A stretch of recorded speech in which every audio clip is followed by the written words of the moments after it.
Okay, guys. I just got cut off. I had a phone call, and when my phone rings and I'm on the camera, my camera just shuts off, right?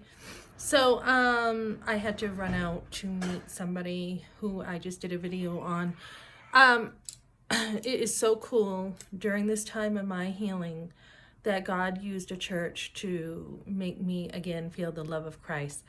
Um, there are people around you who are also filled with the Spirit of God.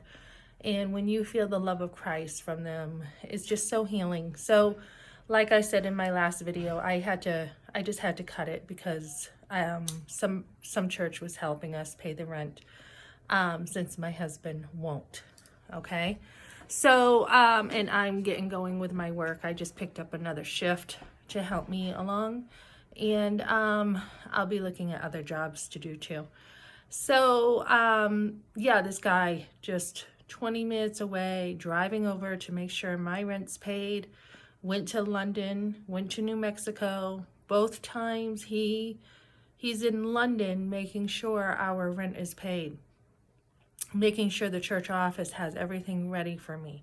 He's in New Mexico. He comes back and he makes sure that he comes over here, and I asked for rent and he gives us a $300 gift card. So their church is trying to do above and beyond, which I think is amazing. That is exactly what we need in the pro-life movement. We have so many women who need help and the men are not showing up. And I'm not against men. I think women need to make themselves happy, but I think women also want men because men add to their happiness. I mean, not always. Some men don't, but a lot of good men can add to a woman's happiness. So, so what was I saying?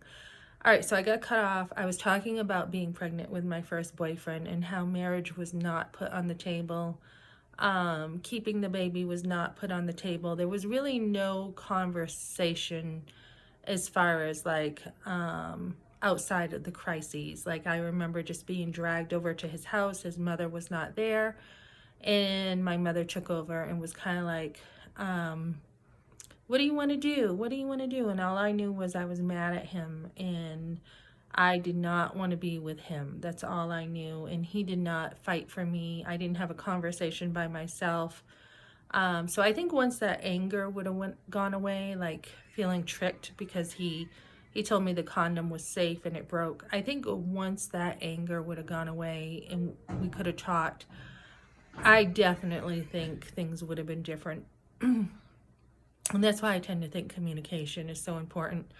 So, so God is continuing to heal me. I left a post on Live Action again today about how I have still been healing. This is after 2 classes, and years have gone by. So the classes kind of tend to bring out not only healing with what you're talking about, but after the class. Like I had a couple panic attacks, I was saying, with my son driving because my mother had, she used to drive like crazy, right? So I think that was from going to the clinic and just that panic, and the post-traumatic stress from going to the clinic, and then let me see, and then just feeling helpless with my husband. I'm not helpless. I am not somebody who's a victim. I don't ever feel like I'm a victim, but that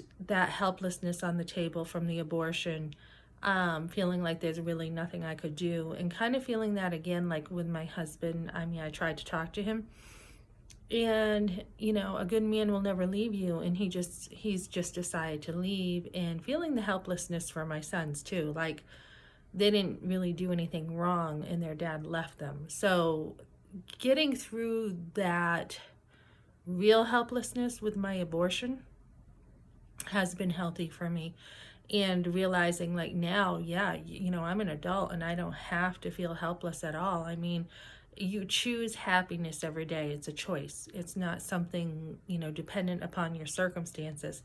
So being able, letting God is the great physician, the great healer, let him open you up and do the work he needs to in your heart to bring healing. So not only with my husband, this has been all for my good, not only with my husband wanting to destroy me and act out and lash out at me with a divorce because he's mad, God used this to remind me of my first boyfriend when he left.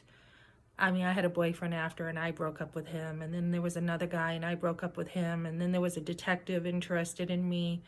I wasn't interested in him, and then there was another boyfriend. I broke up with him. He lied to my dad. I didn't like his character, so I broke up with him. And then there was another situation that I got out of. So this kind of is this is kind of like, you know, looking at past boyfriends and being like, well, you know, I just broke up with them. I didn't really, you know, I didn't want to be with them. But seeing that this, you know, like my first boyfriend didn't work at it. He didn't fight for it. He didn't do anything. And he was more of a mama's boy, I think, and the same with my husband. And so I'm seeing the similarities. And even though, you know, our enemy, we know as Christians, we're in a spiritual battle, wants to destroy us and, you know, take everything away from us, God is using it all for my good. And then to have someone, you know, come along the last, you know, few months, take care of the rent, the church taking care of the rent, and seeing the church just come into the situation and be like, we got you. You know, we got you. You are struggling and we got your back. Is that not the love of Christ? And this is why I have such a love for God. Because no matter what life brings you, he has got your back. And he's always turning it around for good. I mean, you may have been hurt, but he has always like turned every single situation around for me and has gone beyond what I would even expect. And this is just how amazing our God is. So, just want to tell you all, if you had an abortion, there is healing. There is not only healing, but in the brokenness, being able to know Christ even more. And I'm so glad that he brought me out here, because this has been a time that he has said, Melissa, you're not going to be working too much. I mean, he's taken jobs from me.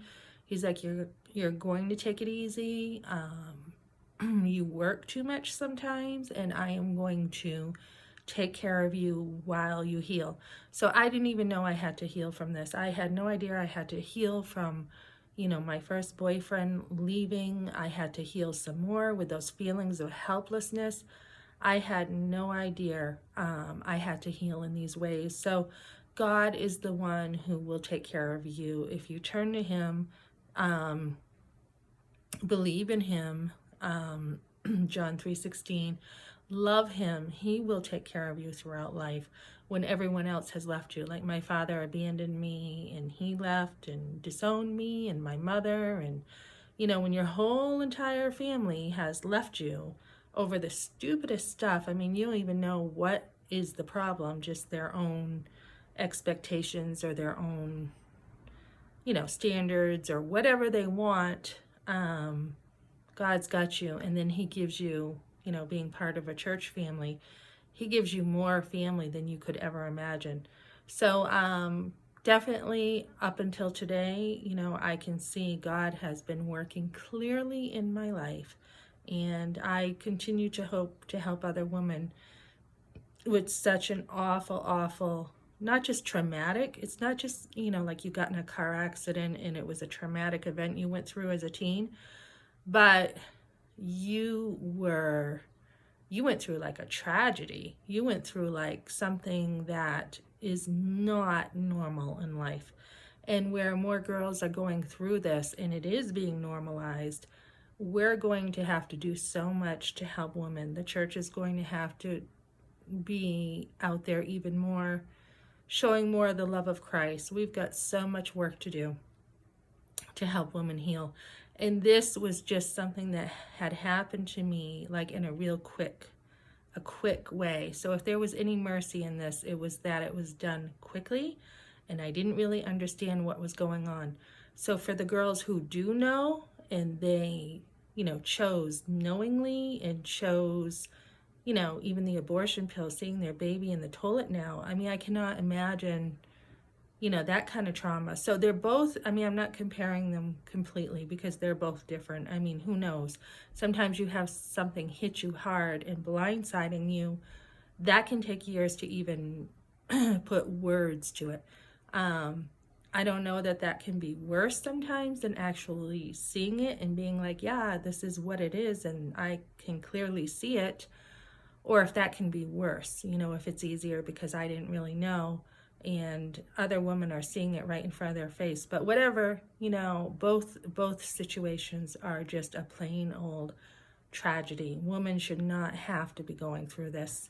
And I hope we can close the clinics down, and I hope we can start as a nation bringing healing to women, because I think I'm one of the few that have been in my generation of dealing with this and coming out with it. There were women before me that never got to really get it out and talk about it because you just didn't. So my generation, we can talk about it and hopefully help the younger generation. So that's what I got for now, guys. I got somebody coming over to fix my ceiling, and I got to get going. Okay, thanks for joining me, guys.